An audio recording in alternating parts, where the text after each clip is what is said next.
It's your girl Jay, and this is my very first YouTube vlog. So today I just want to kind of talk about the onboarding process for a travel sterile processing technician and what to bring on your first contract. All right, guys, so let's start from the beginning, right? So the beginning. I have signed my first contract with Aya Healthcare, Aya, however you want to pronounce it, healthcare, right?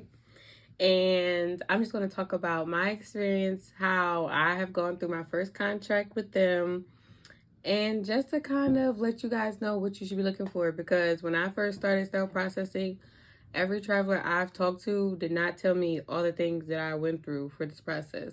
But I'm going to tell y'all. Somebody's got to tell us, okay? So like I said, my contract is signed through Aya, and the way the whole process works is you will create a profile on whatever platform that you want to create it on. You will get assigned a recruiter.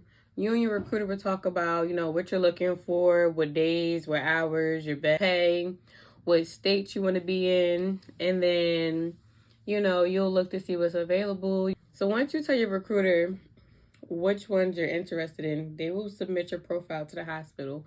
Now, either two things could happen. One, the hospital could contact you and have an interview with you, or two, the hospital could just contact your recruiter and kind of communicate through your recruiter for you. So once the hospital is interested in you, they will contact you, your recruiter. The way it worked for me was, honestly, guys, I was having a payroll issue at my job, and I kept turning down local jobs, and they was paying way more than I was getting paid. So I was just like angry applying, just like, but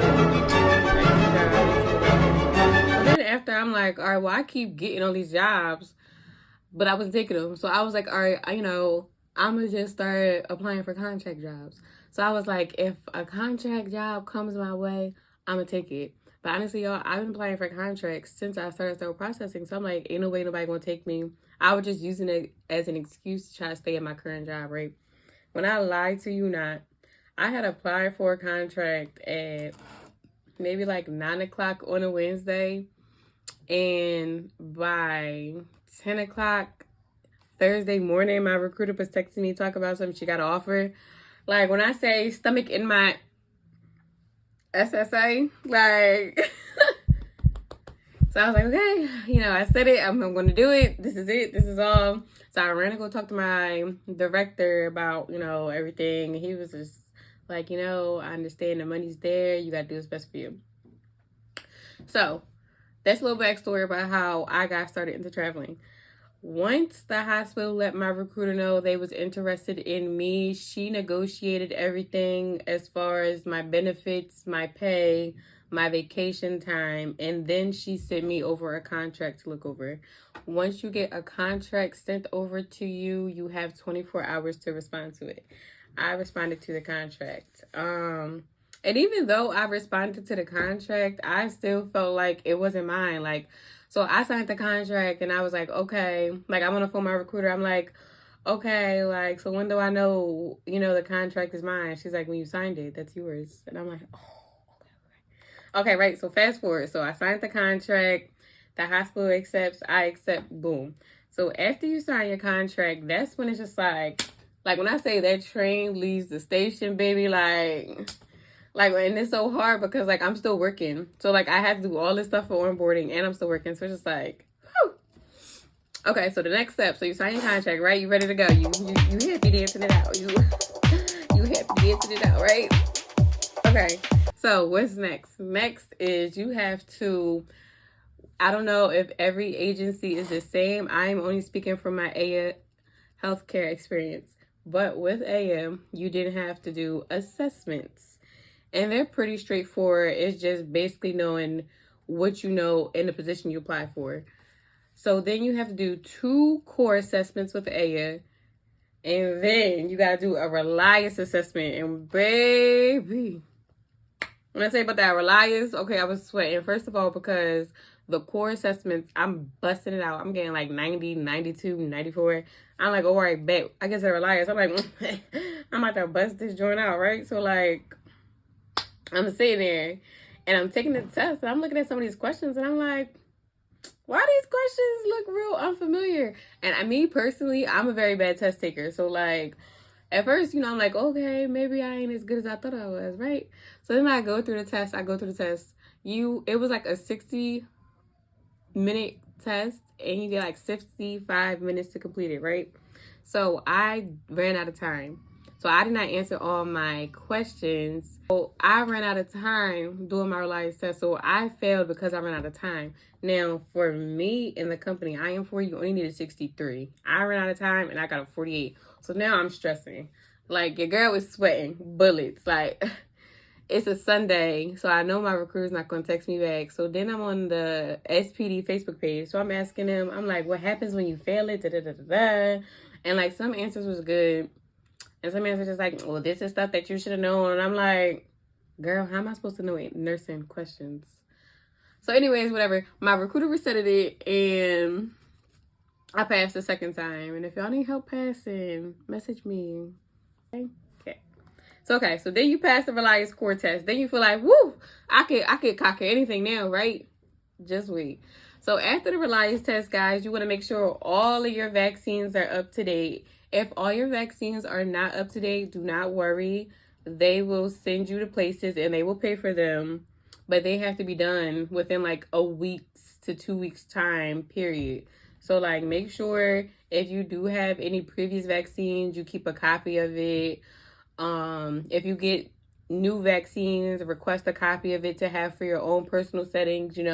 I do have a folder right here with like some of my vaccines that I have and just like other information I might need on my contract. So you just always want to keep a copy of that. When I say all your vaccines, baby, I'm talking about flu, I'm talking about COVID, I'm talking about MMR, I'm talking about TB, I'm talking about Tdap, I'm talking about flu, your COVID. Did I say COVID already? But to be on COVID, so I said COVID twice because you need your booster too. Like all your vaccines. Like I said, if you don't have it, they will supply it for you. But honestly, be on top of it. My teeter for my chickenpox was low, and where I am from, chickenpox, I don't know, it's a scarce vaccine. So I was calling around, nobody had it in stock. I had to figure it out. But we got through it. What else? So then after you get through, all of your vaccines, depending on what state you guys are in, you want to be mindful because you might be living in a state where it is legal to do some things and it might be illegal to do stuff in other states. So be mindful of drug tests. Just because you're in a legal state, if you're going to an illegal state, you still will have to take a drug test. So then after you get all of your assessments through AYA done, your Elias done, all of your vaccines are done, the next step is the hospital will send you their onboarding assessments because you thought that the AYA ones was enough.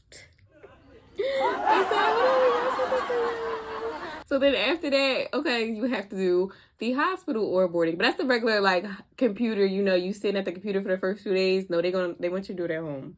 So you have to do that onboarding. But that onboarding you will be paid for. You will get a reimbursement form for that stuff, and I will explain that in my next video because I have not gotten my reimbursement forms yet.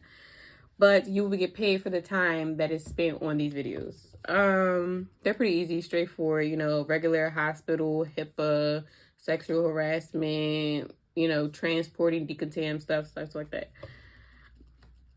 So going through all that, you want to make sure you have all your assessments and your onboarding done, but you also want to make sure about your housing.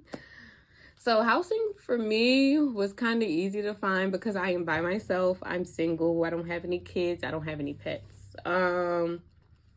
If you do the housing through the company, in my experience and where I was being placed, they wanted to take my whole stipend every week and put me in a extended stay.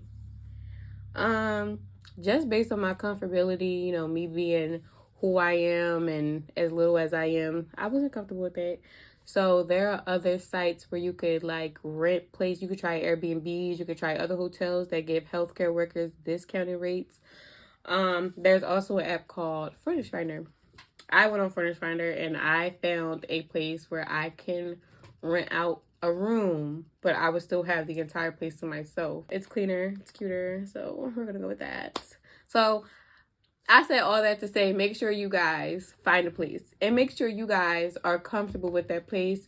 Make sure it's close to the hospital you were at. Make sure you know what's around you. Like the Walmart is 10 minutes away from me. The gym is 10 minutes away from me.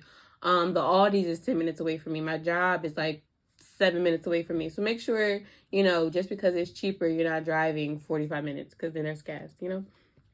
So once you find a house, make sure it is legit. There are some scams on these websites if you do not go through the agency. Just make sure, you know, like what the requirements are, you know, the guest policies, the cancellation policies, you know, what's expected of you. Some people have a cleaning fee. So just make sure you communicate with the person that you're talking to because you just want to be on the same page. You want to make sure it's not a scam because we're already like, you know, doing a lot, going to a whole other state. So just make sure that's just one less thing you have to worry about. Okay, so me, myself, and I is driving down to my assignment. And I will not tell you guys my assignment until maybe mid or afterwards, just for the safety of me. You know, I'm a female, I live by myself, I fit in someone's pocket. Like, I'm just going to keep it to myself. You know, I want to protect the hospital. I don't want them to think I'm talking bad about them, even though I'm talking about my experiences. So, you know, I'm just going to keep that to myself. But I'm driving down from Jersey. So, if you are driving down, just make sure you look at the maintenance on your car. Like, I tried, y'all. When I say tried, I mean tried so hard to look at. Do y'all hear that baby crying? I'm sorry. Because I hear it, so I don't know if y'all hear it. Like I said, this is my first YouTube. So they were like, oh my God, this girl got this baby in the background crying. Because that's what I would say. I'd be like, click, next, dislike, unfollow, unsubscribe. Me not doing it. But be patient with me, guys. Be patient with me. But, okay, so if you're driving your car down, you know, you just want to make sure your maintenance is good. So I was checking my tires to see if I had any balding tires. Honestly, I came to the conclusion that I can only know when people's going bald, so it is what it is. I have roadside assistance. I got an oil change. Like, I got, like, a deep oil change. Like, they, like, empty out the whole thing, like, so all the debris that's in the oil could get out. Like, I did, like, a nice little cute oil change, you know what I'm saying? What else? I cleaned my car out, you know. I'm being there for 10 hours. So just like I said, make sure you're up on the maintenance of your car. I do have, I'm not going to say a new car. I have a 2016. So I just want to make sure, you know, it lasts as long as it can, you know? So yeah, what else can we talk about? Okay, so we're going to talk about, so the next section we're going to talk about is what to bring. Now, like I said, I am driving down. So my plan is to drive down with everything that I can take only to save space. And whatever else I need, I will buy down when I get there. So I will be buying food when I get there. I will be buying the rest of whatever cleaning supplies when I get there. The rest of my toiletries when I get there. What I am bringing with me is everything that I have, such as my clothes and the toiletries that I do have now. So we're going to go over that just to kind of help you get like a little sense of like what you should bring and stuff like that. Okay. So this is the undetailed version of what I got.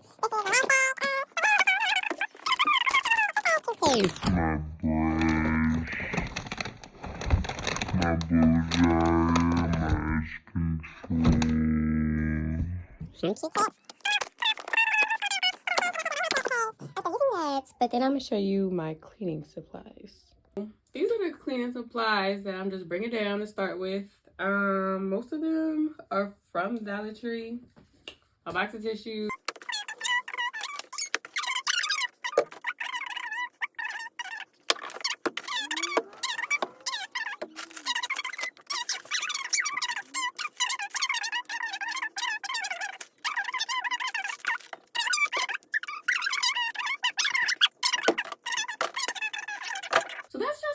a few things that I am bringing down with me. I know I did say, you know, just bring down the cleaning supplies that you have and then get everything else when you get down there. But a new Dollar Tree had opened up near my house and there was no way I was like not gonna go there. So I kind of got all this stuff from the Dollar Tree. Because if I didn't, I would have brought all this stuff when I got there. So when I get down there, I just gotta buy my food.